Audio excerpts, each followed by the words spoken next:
Nagu ikka, sa leiad mind minu koduste tegemiste juurest.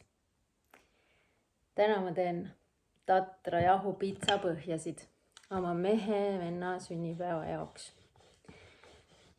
Kell on 9 õhtul, mis ei ole teiste inimeste jaoks eriti hilja, aga meie jaoks tegelikult on.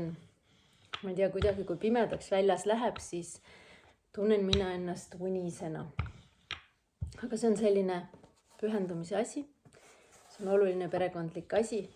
Ja meil tegelikult oli hästi tore päev täis erinevaid kohustusi, kus me saime tunda ennast oma sõidu ees. Ja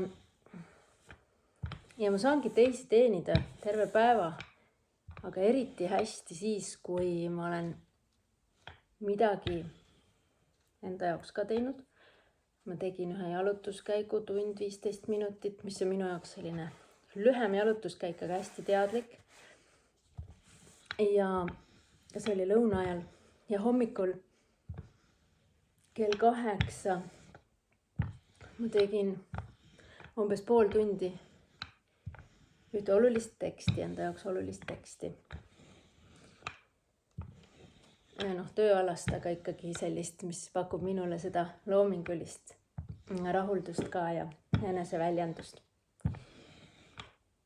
Ehk siis tänane teema on see, et vali enda jaoks oluline asi, mida sa hommikul, ideaalis juba enne 8 või enne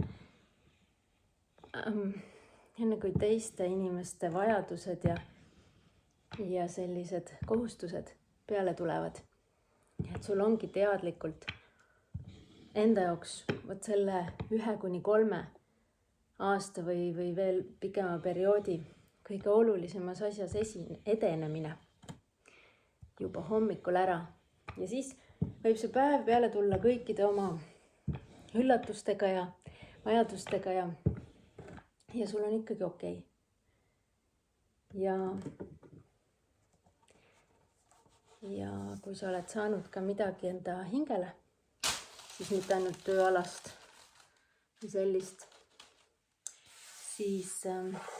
loomingulist midagi, mis on sinu hingele, nii nagu minul on jalutamine, siis oledki täielikult plussis oma päevaga. Ehk siis katsu oma päev niimoodi disainida, et sina oled oluline sinule endale.